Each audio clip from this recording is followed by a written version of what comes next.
My dad announced they'd go to Europe without me, and my sister mocked me, so I exposed her dark secret and shattered the perfect image she built.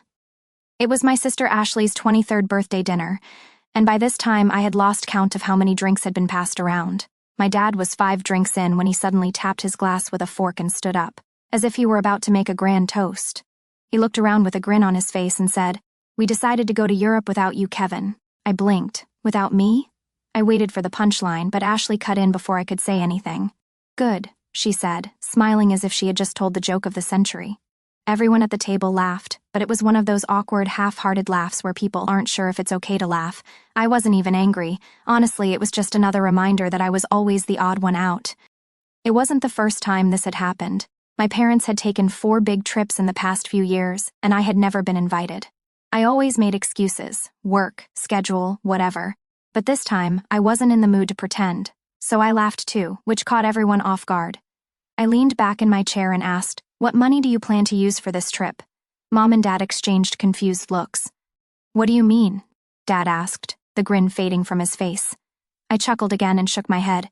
"Do you know that Ashley and her husband spent all the money you gave them? You could have heard a pin drop." Ashley's expression hardened instantly. "That's not true," she snapped. Dad's face darkened. "What money are you talking about?" I sighed and decided to lay it all out. "The money you gave Ashley and her husband to save for a house. They're not saving it. They're blowing it on clubs, restaurants, and other crap. The accounts you set up for them? They're empty." For a moment, no one moved. Dad stared at Ashley, then at her husband Josh, who looked like he wanted to sink into the floor. Mom's mouth opened slightly, as if she was trying to process what I had just said. "Kevin's lying," Ashley blurted out. "You always do that. You can't stand to see me happy, so you make up stories to turn Mom and Dad against me." "Me?" I said with a shrug. "You can check the accounts yourself. It won't take long to see who's telling the truth." Josh didn't say a word. He just kept staring at his plate, hoping everyone would forget he was there. Ashley glared at him, but he remained silent, which only made her angrier. And just like that, the fight exploded. My parents yelled at Ashley and Josh, demanding answers, while Ashley fired back at them and at me. I sat there for a minute, watching the chaos. It was as if all the resentment and tension from years of favoritism, broken promises, and unspoken grudges were boiling over in real time. But I'd had enough. I quietly got up and walked out. No one even noticed I was gone. This dinner was supposed to be a celebration for Ashley, but instead, it had turned into an all-out war. To be honest, I didn't feel guilty about it. After everything they put me through, being treated like an afterthought, only invited to family events because Grandma insisted, I figured they had it coming. Maybe this time they'd finally see Ashley for who she really was. The next morning, my phone started to explode. Missed calls from Mom and Dad, texts asking where I was, if I was okay. It was like they suddenly remembered I existed. I didn't respond at first. I wasn't in a hurry to get back into their drama, especially after last night's circus. When I finally decided to call Mom back, she was practically vibrating through the phone. "Kevin, why didn't you tell us sooner?" she demanded. I laughed. "Do you think you would have believed me if I had?" She became quiet. I could tell she was thinking about it, probably realizing I was right. Over the years, they had always sided with Ashley. She was their golden child, the one who could do no wrong. Meanwhile, I was the loser. Even after I got fired from my last job, it wasn't just the pitying looks I got from them. It was the way they started, treating me like I wasn't worth their time. If Grandma hadn't kept insisting that I come to family gatherings, they probably would have stopped inviting me altogether. "We checked the accounts," Mom finally said. "You were right." Of course, I was right. Ashley and Josh had been blowing through their savings for months. I'd heard about it from mutual friends who'd seen them at expensive restaurants and nightclubs. I hadn't planned on saying anything, but after Dad's little announcement last night, I couldn't hold my tongue.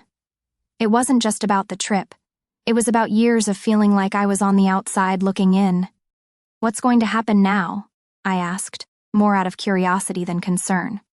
"Well, your father is angry," Mom said. "He's been fighting with Ashley all morning. Josh left the house early and hasn't come back. We're trying to figure out what to do next." Her voice softened. "Look, Kevin, I'm sorry for everything. We didn't realize how bad things had gotten between you and Ashley. We want to make things right. I wasn't expecting this.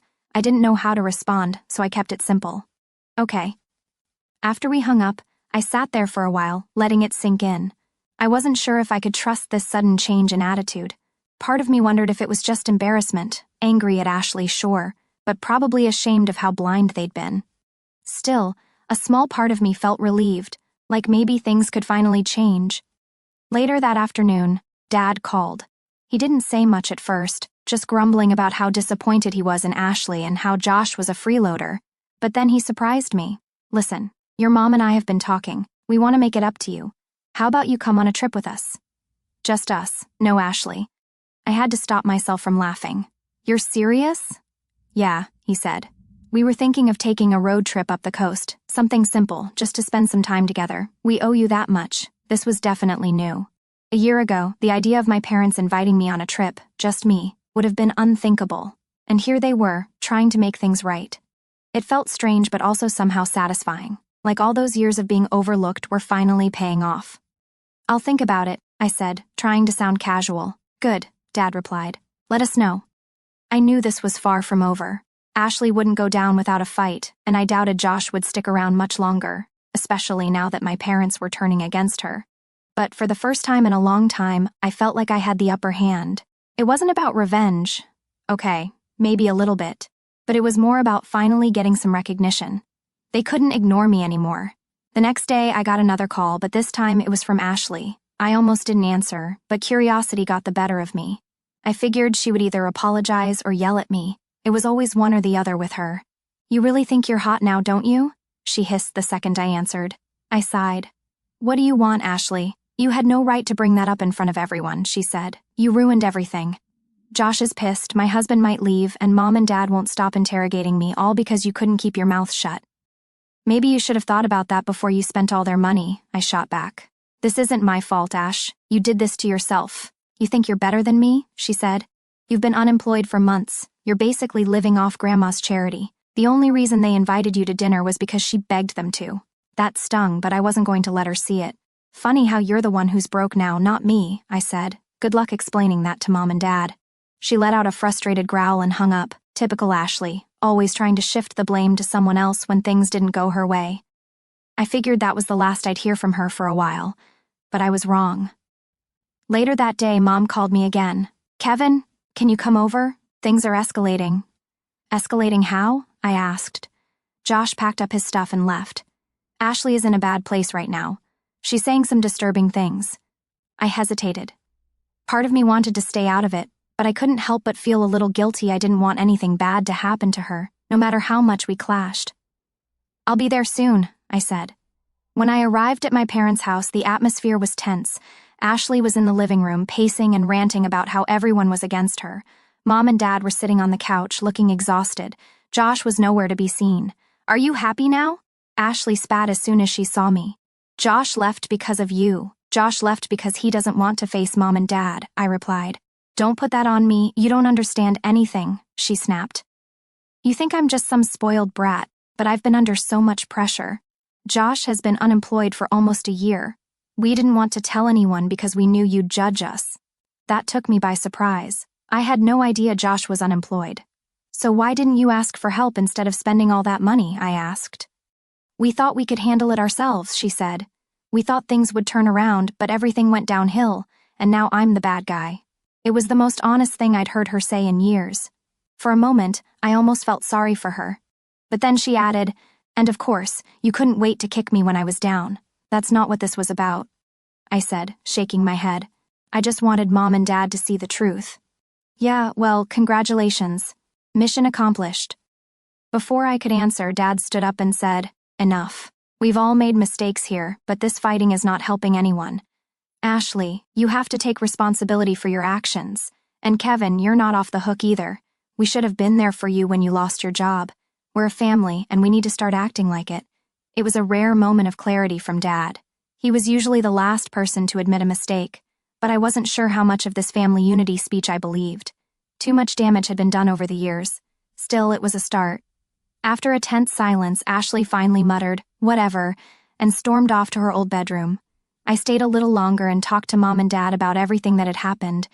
They seemed determined to make things right with me, which felt strange after being treated like an outsider for so long. But I wasn't going to make it easy for them. They'd have to earn my trust again. As I was leaving, Dad stopped me at the door.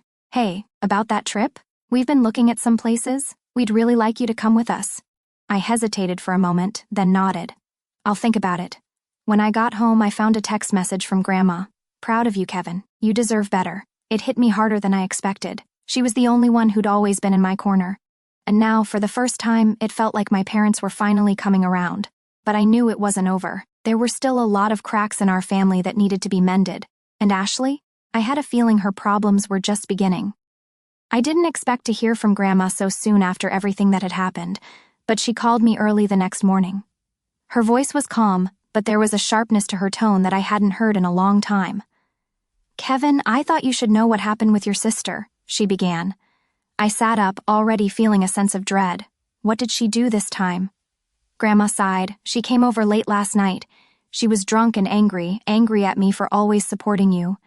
She said you had turned Mom and Dad against her and it was all my fault for coddling you. I wasn't surprised. Ashley was always obsessed with being the golden child, and after last night's explosion, she must have felt like her image was crumbling. But what Grandma said next took me completely by surprise.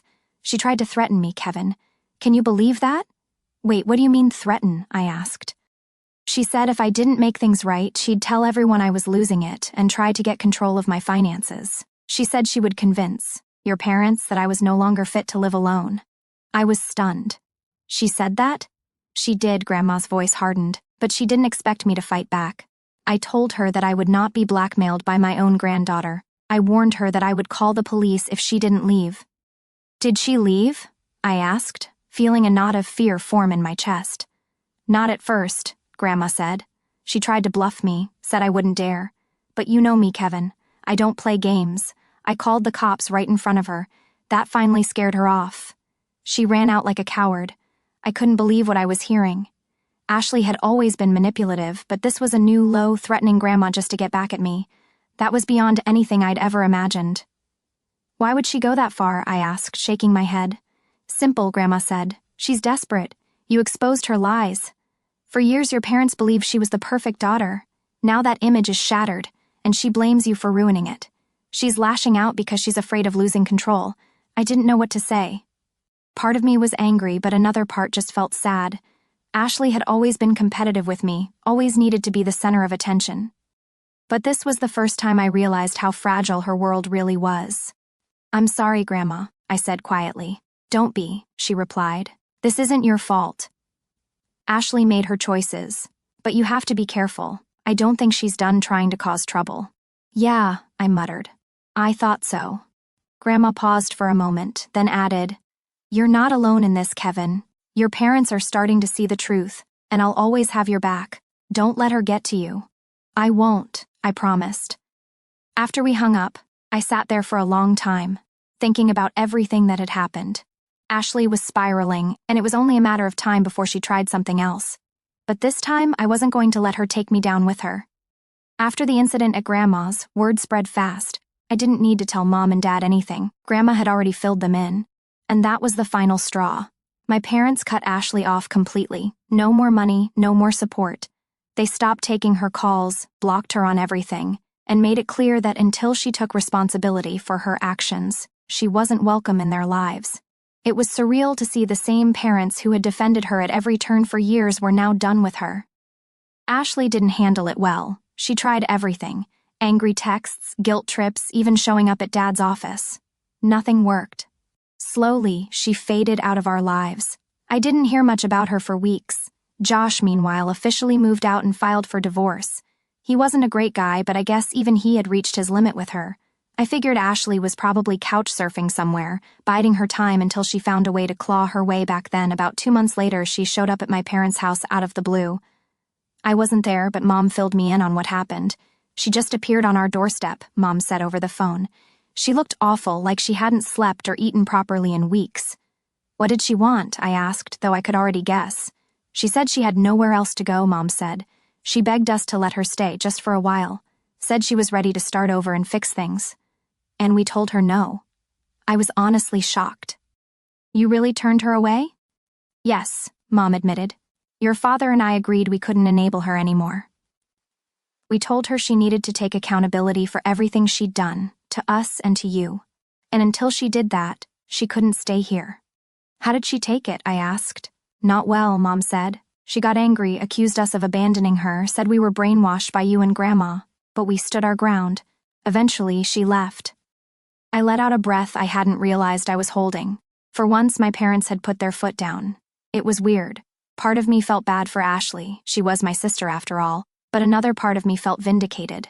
She had always gotten away with everything, always been the favorite. Now she was finally facing the consequences. What do you think she's going to do now? I asked. I don't know, Mom said softly. I just hope she figures things out. But Kevin, we're not going to let her hurt this family anymore. We're done. Hearing that gave me a strange sense of closure. For years, I'd been the one cast aside while Ashley got everything handed to her. Now the tables had turned. A few days later, I heard through a mutual friend that Ashley was staying at a cheap motel on the edge of town. No job, no husband, no family to rely on. She had burned all her bridges. For the first time in her life, she was completely on her own. A few months passed, and just like that, Ashley became a ghost. I barely heard anything about her, and neither did my parents. Word spread through family and friends that she had moved to another city a few hours away. No one knew exactly where, and honestly, no one seemed eager to find out. It was like everyone finally saw her for what she was, a manipulator who couldn't handle not being in control. As for me, things actually started improving. Mom and Dad were making a real effort. We spent more time together, had normal conversations without the usual tension, and even talked about the things that had happened over the years. They admitted they hadn't been fair to me, especially after I lost my job. It wasn't some magical overnight fix, but it felt like we were finally becoming a real family. The road trip Dad had mentioned, we actually went on it, just me and my parents. It was weird at first. There was this awkwardness hanging in the air, like none of us knew how to act without Ashley around. But as the days went on, that awkwardness faded. We laughed, shared stories, and for the first time in forever, I didn't feel like the extra kid no one wanted around. Ashley, meanwhile, tried a different approach after months of silence. She reached out to me again. This time, there were no threats, no accusations. Instead, she played the victim. Kevin, I know I messed up, she wrote in one of her messages. I'm sorry for everything, I've been through so much. Josh left me, Mom and Dad turned their backs on me, and now I'm all alone. I don't have anyone. Please, can we just talk? I stared at the message for a long time. Part of me wanted to believe her. Maybe she really was ready to change. But another part of me, the smarter part, knew better. I had seen this pattern too many times. Ashley didn't reach out because she cared about me. She reached out because she wanted something, and I wasn't going to fall for it again. I didn't respond. Neither did my parents when she tried to contact them again. They were done with her games. The last I heard, Ashley was still living alone in that new city. She'd found a part-time job and was scraping by, but she hadn't made any real progress. No big comeback story, just her, isolated, trying to rebuild the life she had wrecked with her own choices. It's strange. I used to resent her so much, but now I just feel indifferent. I don't hate her anymore, but I don't pity her either. She made her bed, and now she has to lie in it. As for me, life's finally looking up. My parents and I have a healthy relationship now, and they've stopped treating me like an outsider. I've even started looking for a new job and working on getting my life back on track. It's funny how things can turn around when people finally stop pretending everything's perfect. For once, I feel like I'm not the loser of the family anymore. I'm just Kevin, and honestly, that's enough for me. And that's how things ended with Ashley. Sometimes the people who try to control everything end up losing it all. I guess she learned that the hard way.